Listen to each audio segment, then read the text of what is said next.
kyabatwalira ddala mpaka ssaawa 5. So abalabi baffe abalungi ssaawa ndowooza kekadde tubeere nga tugendako mu healthy concerns. Tugenda kumala budde bungi kanyaniriza omusawo waffe tubeere nga tutandikira wa we twakoma olunaku olwokuna. Thank you very much. Assalamu alaikum wa rahmatullahi wa barakatuh. Amanya gange nze Dr. Nakibinge Fahadi okuva ku Louis Clinic nga olunaku lwokuna oluwedde twahitinga koko ku kansa w'ekyenda naye nga specifically twali tugamba kansa w'ekyenda ekinene. Kuba bwe tuba tunuulidde ku kansa atawaanya abantu, kansa akyasinze okutawaanya abantu mu sisitimu y'ekyenda gwe tuyita colonial cancer oba colorectal cancer. Nti ekyenda ekyo bw'otunuulidde ku types of cancers ezitta abantu mu nsi yonna, kansa w'ekyenda ekyo ekinene akwata kyakubiri ku kansa, ku bika bya kansa ebitta abantu mu nsi yonna. Nga tujja kweyongera mu maaso nga mbajjukiza nti kansa ava ku butalya bulungi n'obukyafu obungi obubeera mu musaayi ekiwa enkizo cells eziyitibwa malignant cells okubeera nga ziteekawo malignant tumors. Ezo tumors ezo ziri dangerous era habitinga cancer cells ne zibeera nga zaffectinga omubiri gwaffe gwonna. Weewaawo waliwo tumors endala si nti buli tumor eri dangerous oze tuyita Bargain tumors. Ezo tumors osobola okufuna akantu ngaako era kabeera nga kakazimba nga aka kansa naye ate nga tekakola ki tekayinaamu kansa. So si nti buli bwofuna akazimba oba ofunye kansa, oyinza okuba ng'olina Bargain tumors. So nabagamba nti kiwa enkizo okubeera nti omubiri gubeera nti gulemererwa, naddala cells z'omubiri ziremererwa okubeera nti zicommittinga suicide after your suicide genes nga zimaze zinstructinga zette, that is system eyo tugiyita apoptosis. Kizibeerera kizibu okubeera nti zette already omubiri guba mukyafu, ziba zirina we zisobola okukola ki okubeera nti zeekweka. Nabagamba nti buli muntu buli lunaku cells ziba billions 5 ku 7 cells ezifa mu mubiri gwaffe eziba zeetaaga okubeera nga ziri replaced. Ekyo nakibagamba. So tulina okufa ate nga ezo cells they can be only replaced ku byetulya. Byetulya byebimu ku bituyamba okubeera nti tusobola okuzzaawo ezo cells eziba zifudde. Nabagamba nti waliwo ebintu bingi nnyo ebisobola okuvaako kansa naye nga specifically colonial cancer oba colorectal cancer ebeera n'obubonero madamu gundi alina obubonero ng'era endwadde endala zonna. Nga ekimu ku kyo olubuto olutandika okubeera nti lwekyanga, oluusi lwesiba kubanga jjukira ezo tumors bwe ziba zigrowinze mu large intestine. Bwembeera ndi mu colonial cancer mba ndi ku large intestine specifically kubanga large intestine bw'oba ogitunuulidde nti buli kyetulya kyonna oba kiki oba butwa oba kiwummulira omwo. Kitegeeza mu sisitimu y'ekyenda kyekyenda ekyasinze okuba ekikyafu. Yensonga lwaki bw'obeera nga tofuluma bulungi ojja kwekanga nti kijja kuwa ne other organs, living organs okubeera nzi zokipainga ekyenda ekyo kati nga ringworm, worms ezo tapeworms ne zibeera nga ziwamba ekitundu ekyo nga zitandika okulya ku bukyafu obwo. So bw'obeera nga tolivayizinze endyayo in most cases kiwa enkizo ebintu ng'ebyo ebiwuka by'omu lubuto okubeera nti nabyo bifuna ebyokulya we byesigama ne bibeera nga byenjoyinga life. Tis after ng'ogenze ku deworming ne bibeera naye nga ebiwuka ebyo tebiva wala wabula biva mu kyenda ekyo ekinene era mwe bibeera mu biwulire obulungi naddala ng'obadde tokola ki tofuluma bulungi. Symptom endala waliwo kye tuyita bleeding, rectal bleeding, nti otandika okuvaayo obukyafu naye ng'obukyafu obwo bulimu omusaayi. Bulimu omusaayi. So bw'obeera ng'olina ekizibu ng'ekyo kiba kirungi nnyo okugenda ne weekebeza kansa w'ekyenda osobola okutandika okubeera ng'ogivaamu omusaayi. Ekirala osobola okufuna abdominal discomfort nga katugambe okubeera nti olumizibwa mu lubuto, ofuna bigaasigaasi ebyo ebingi ate bwe bikkakkana, olubuto lugulumbagulumba, ebyo byonna n'obutafuluma bulungi nayo kisobola okubeera nga yemu ku symptom evaako omuntu okubeera nti alina gye tuyita colon cancer oba colorectal cancer. Then tulinamu kye tuyita fatigue. Omuntu buli wabeera nga tafuluma bulungi, ng'era bwe nabaga nti ekimu ku bireeta ebirwadde bino weewaawo tujja kugamba nti kiva ku gundi cells ezibeera rebelling against nezibeera nga zigrowing abnormally, naye nga ekikulu kiri nti buba bukyafu bungi mu mubiri. So twandi advisinze abantu nti mujje ku Lucy Clinic Martin Road mufune ku ddagala eryoza obutwa mu mubiri, kuba buli kye tulya ebisinga naddala kati ennaku zino bikolerere era nga chances okubeera nti tulya ebintu ebirimu obutwa ebikosa omubiri biyitirivu. Ojja kujja oleke nti ofuna amajaani ago agasobola okuyamba okubeera ng'oyoza obutwa mu mubiri. Tulinawo kye tuyita unexpected weight loss. Ekyo kijja nti cells zino bwe zigrowing abnormally ate zirya ebiriisa by'omubiri, nobeera ng'omuntu normal cells zandiridde zino abnormally growing cells, for them they grow abnormally ate zigenda nga zigejja ku speed zeeyongera. Kyobola nti we ziba zibeera ziteekako katyuma ne kabeera nga keeyongera buli kaseera.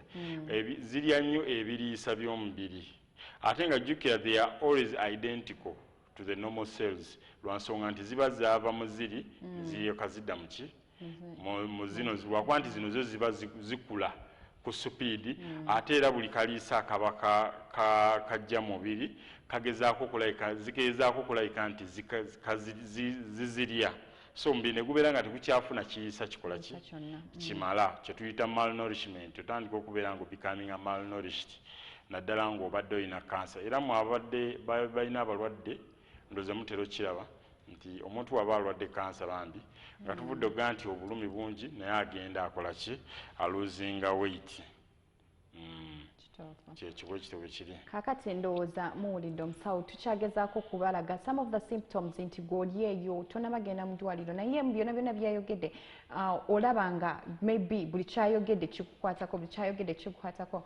Mukwano gwange wandibadde nga odduka ku Lewis Clinic ku Martin Road n'abeera nga ate akuyamba. Meanwhile enamba yaffe weeryawo, the studio line is so open, you can call in and ask oba osobola okubeera nga ontuukirirako omukutu gwange gwa WhatsApp which is 0778 878387 nobeera nga obuuza ekibuuzo kyonna kyotategedde omusawo kyabadde nga anyinyonnyola. Naye nga tetuli chronical cancer, ekyenda ekinene mu mubiri ekisinga obunene ekitunganya buli kacaafu konna konna nobeera nga at times you fail to go to the toilet and you think it's okay yet it's not okay because kibeera kiri ku affectinga nti buli wotafuluma you end up getting constipation, olumu ofunye cancer. So symptoms ndowooza muziwulidde.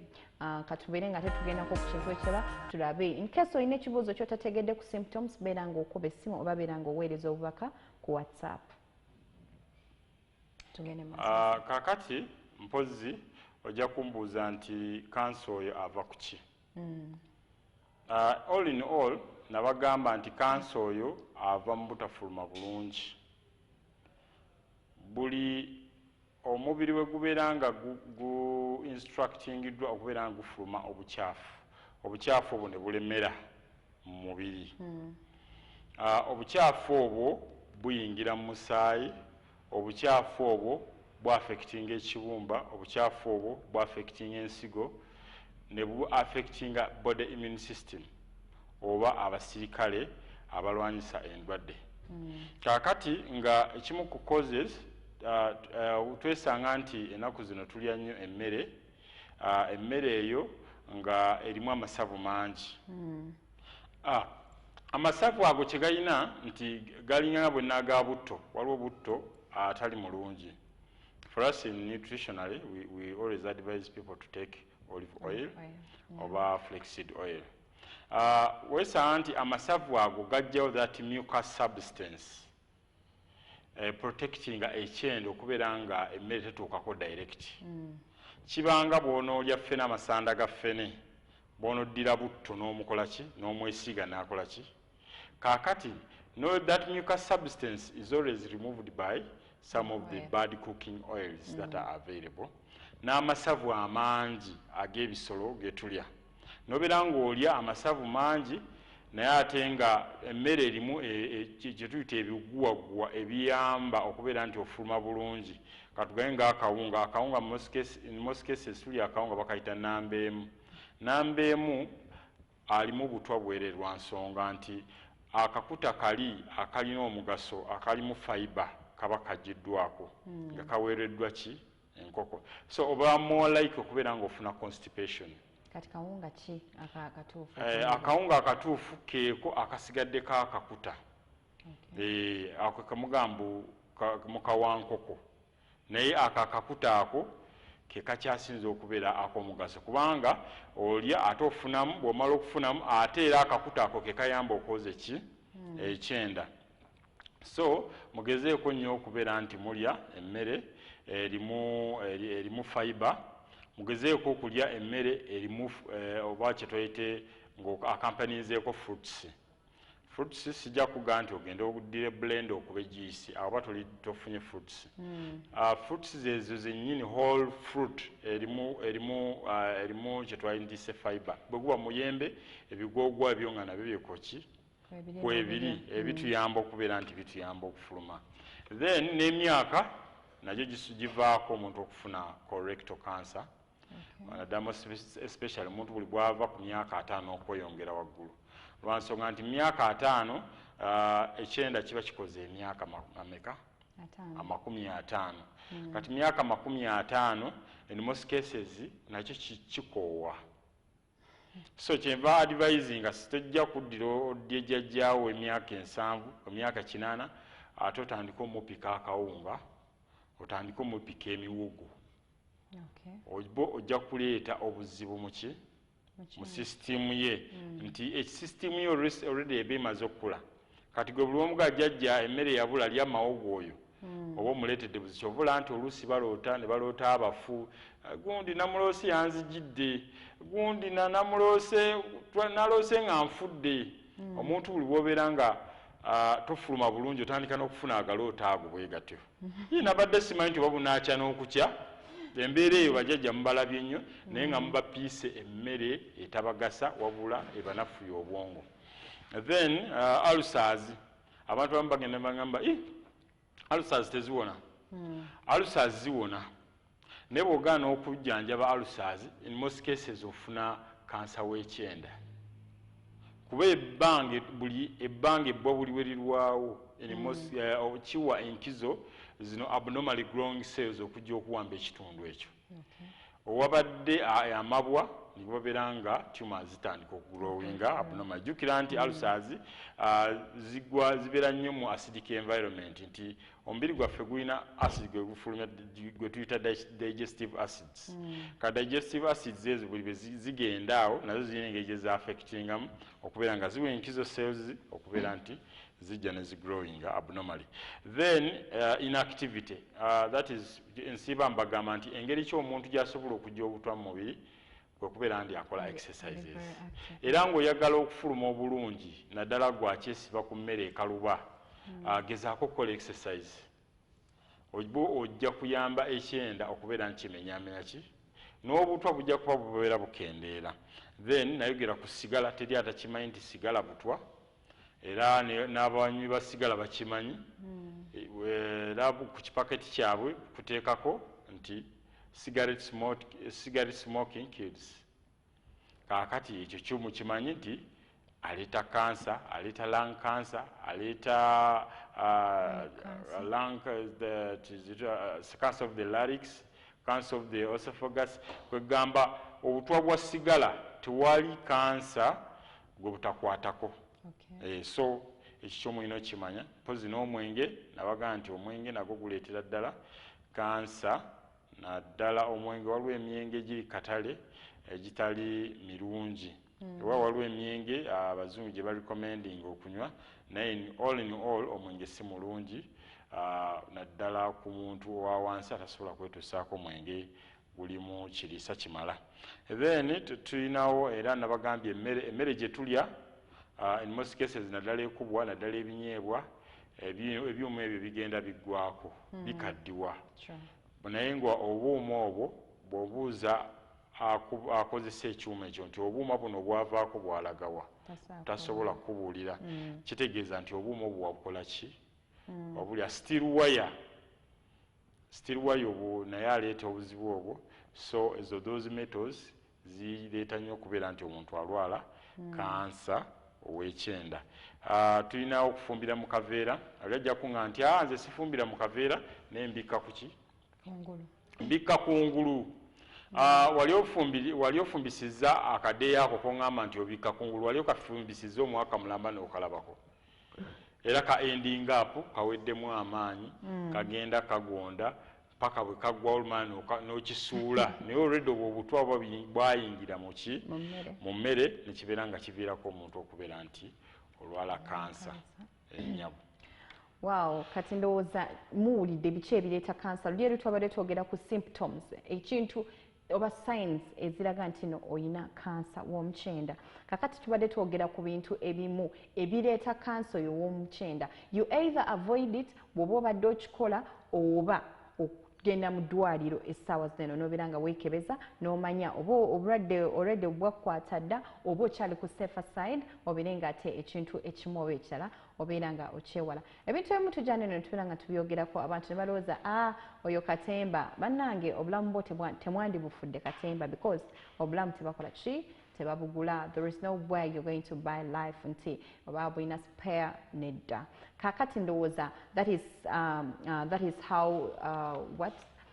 how the causes of cancer have gone. Bintu bingi nnyo tukyatunulira ddala cancer oyo twagala tumanye bamujjanjaba batya awona atya naye because of time tugenda kubeera nga ate tukatiriza just ku nsonga ezo tubeere nga ate tukomano maybe omulundi ogunaddako tujja kubeera nga ate tumanya how you can treat yourself when you have chronic cancer. Bannange amannya agange nze Dr. Nakibinge Fahadi okuva ku Louis Clinic nga tusangibwa ku Martin Road Old Kampala opposite Metro FM nga ndi ku namba y'essimu 0703 14 ayina ekibuuzo kyonna kyayagala okubuuza ku ndwadde ezibatawaanya naddala ezo ezigwa mu metabolic infections naddala mu budde buno ojja kubeera ng'otutuukirira ku namba eyo eya 0703 14 oba ogenda ku website yaffe ku www.louisherbalclinic.com ojja kuba oyambibwa. Naye nga ekisinga obukulu mwandifuddeyo nnyo eri emibiri gyammwe kuba obulamu tebugulwa. Ne bw'oba oyina ssente zenkana zitya nga tofaayo eri mubiri gyo essente zijja kukoza ensobi. Akamwa ke kasinga okozesa abantu ensobi madamu nti omuntu agenda nagamba nti nze bwe mbeera nga sinywedde soda mpulira nga embeera ki bwe mbeera nga sinywedde sukaali mpulira nga siwoomerwa n'omubuuza okuwoomerwa okutegeerera ku ki nti nkutegeerera mu kamwa mu lulimi lwange wentegeerera ndi ki n'omubuuza nti naye ebbanga okuwoomerwa okwo kumala bbanga ki mu kamwa nti okumera okwo kibetwala eddakiika nga 3 4 5 ebisigadde biraga nti mu lubuto nti wali owoomeddwa mu lubuto oba wali okaayiddwa mu lubuto nti sikaayirwangako muki mu lubuto.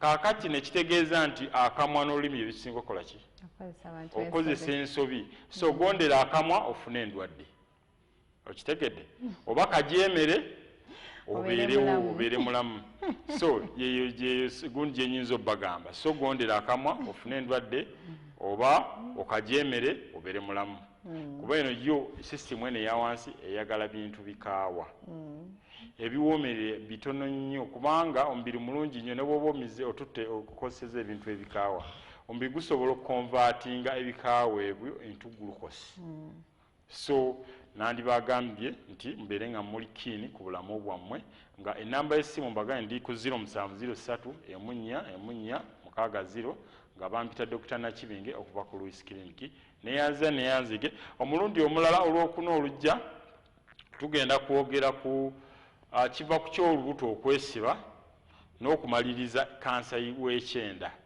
So omuntu oyinza kukola otya okubeera nti you avoid olubuto okubeera nga lwesiba. So ekyo tujja kijja n'okumaliriza n'engeri alternatives kizosobola okukozesa okubeera nti wejjanjaba kansa w'ekyenda ekinene awona oba tawona. Ebyo n'ebibuuzo tujja biddamu olwokuna olujja. Assalamu alaikum warahmatullahi wabarakatuh. Kale tweyanziza nnyo tweyanzege ndowooza omwami ono mumuwulidde abagambye ki kye tugenda okwogerako omulundi ogujja naye nga lwaki temusikiriza nembeera nga nkomya waniino programu yange ey'olunaku olwaleero. Mbagala nnyo era mubeere bulungi omwezi omulungi gwe tutandise tusaba Katonda abeere nga akkiriza ebyo byonna byonna bye tubeera nga ate tumusaba ate n'abo bonna ababadde bali disappointed mwezi omukadde babeere nga ate omwezi guno eno gubagondera. Otherwise, I remain Precious Remy. I love you guys and let's meet tomorrow. Been working with Yusuf Mabingo behind the camera, Alan in the control room, and all those who've been watching, we love you. Stay watching Record TV. Let's meet tomorrow, same time, and bye-bye.